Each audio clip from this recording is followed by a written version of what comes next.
mengungkap indikasi kecurangan dalam dugaan penipuan dan penggelapan yang dilakukan PT Dana Syariah Indonesia. Polisi juga membuka peluang memeriksa artis Dude Herlino untuk melanjutkan atau melakukan penyelidikan lebih lanjut.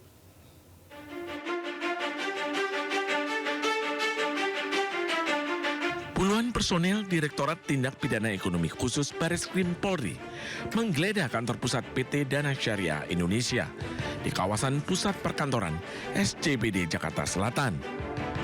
Penggeledahan dilakukan atas kasus dugaan penipuan dan penggelapan hingga tindak pidana pencucian uang yang dilakukan PT DSI ke para nasabah.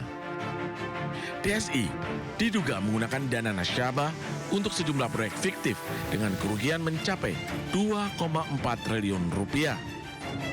Proyek fiktif dibuat DSI dengan mencantumkan data nasabah yang sudah ada sebelumnya.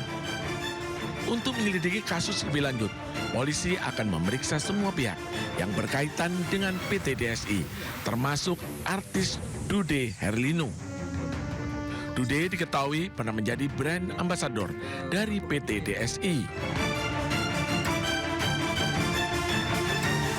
Direktur Tindak Pidana Ekonomi Khusus Bareskrim Polri, Brigjen Pol Ade Safri Simanjuntak mengatakan pemeriksaan seluruh pihak terkait dibutuhkan untuk mengumpulkan alat bukti dan menetapkan tersangka.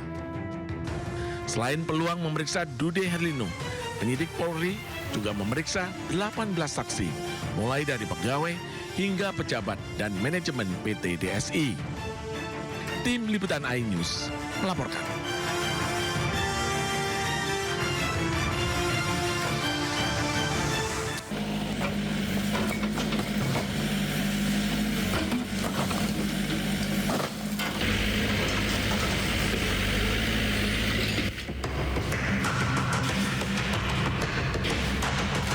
Menggunakan alat berat, satu persatu bangunan yang berdiri di atas ratusan makam TPU Kebonanas Jakarta Timur dirobohkan. Sejumlah warga hanya bisa menyaksikan rumah yang telah mereka tempati puluhan tahun dirobohkan.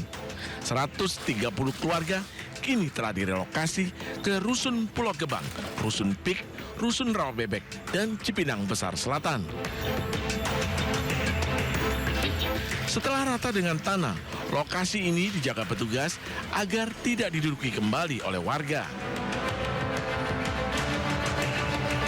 Pengosongan bangunan, perubuhan maupun pembersihan yang nantinya langsung bisa dimanfaatkan sebagai tempat pemakaman umum oleh masyarakat. Jadi tahapan sebelumnya sudah kita laksanakan dari mulai relokasi warga ke rusun. Kemudian setelah kosong kita juga laksanakan SP1, SP2 sampai dengan pemberitahuan bahwa hari ini akan dilaksanakan. Lahan ini nantinya akan difungsikan kembali sebagai makam baru yang dapat menampung 1.000 lebih lubang makam. Dari Jakarta, Rio Manik, iNews melaporkan.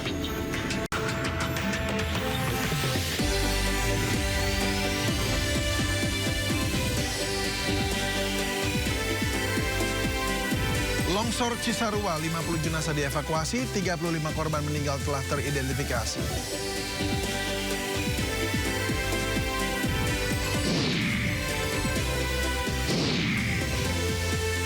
Setelah tak terbukti menjual es berbahan spons, Sudrajat mendapat hadiah motor dan bantuan renovasi rumah gratis.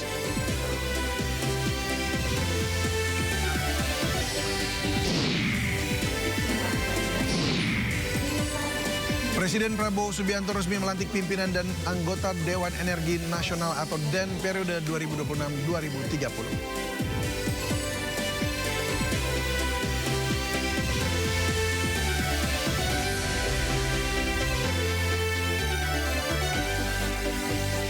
Halo, selamat sore pemirsa. Status tersangka terhadap Hogi Minaya, penabrak orang yang menjamret istrinya, belum dicabut meski telah dilakukan upaya restoratif justice.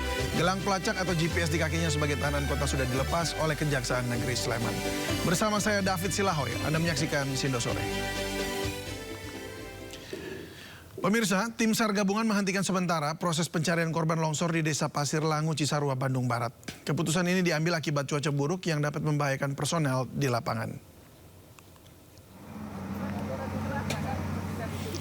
Ya, Kepala Kantor SAR Bandung Ade Dian menjelaskan, hujan disertai angin kencang membuat tanah semakin labil dan berpotensi memicu longsor susulan. Selain itu, material lumpur yang tebal juga menyulitkan proses evakuasi korban yang diduga masih tertimbun. Meski demikian, sebelum operasi dihentikan, tim berhasil mengevakuasi 1 jenazah.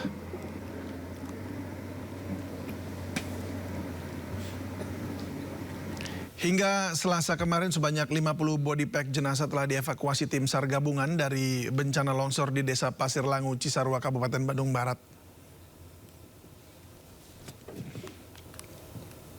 Dari jumlah tersebut, 35 korban meninggal telah teridentifikasi dan diserahkan kepada pihak keluarga. Sementara itu, sekitar 35 rumah dengan total 155 warga terdampak longsor. Dari jumlah tersebut, 75 orang berhasil diselamatkan oleh tim SAR gabungan. Selain warga sipil, puluhan personel TNI Angkatan Laut juga terdampak longsor karena tengah beraktivitas di wilayah lereng Gunung Burangrang.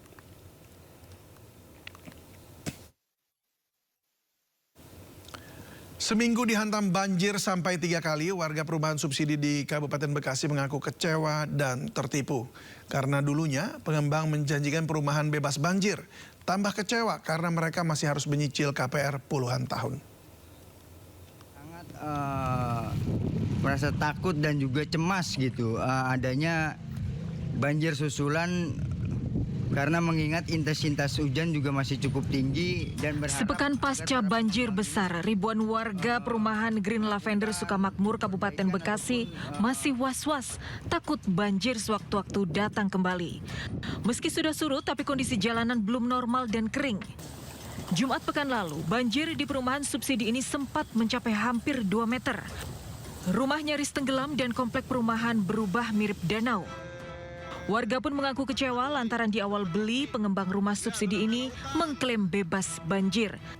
Tapi nyatanya sejak musim hujan ini warga sudah merasakan 3 kali banjir. Warga tambah kecewa lantaran mereka masih harus menyicil rumah subsidi selama puluhan tahun. Saya sih sangat kecewa karena kita di situ kan di awal tertulis di brosur iklan itu kan tulisannya bebas banjir. Tapi nyatanya ya kalau dilihat kondisi rumah kemarin setengah pintu air itu ada di dalam rumah. Kecewa dengan banjir yang datang bertubi-tubi, warga berharap pengembang perumahan tidak cuci tangan dan segera membenahi saluran air agar warga tidak kebanjiran. Pada seluruh pengembang yang tidak memiliki tanggung jawab terhadap proyek-proyek yang dibangunnya. Dan sebelumnya melalui Instagram, Gubernur Jawa Barat Deddy Mulyadi menyentil para pengembang yang tidak tanggung jawab atas proyeknya. Apalagi kerap ada embel-embel iklan bebas banjir. Dari Kabupaten Bekasi, Jawa Barat, Ahmad Johari Lutfi, iNews melaporkan.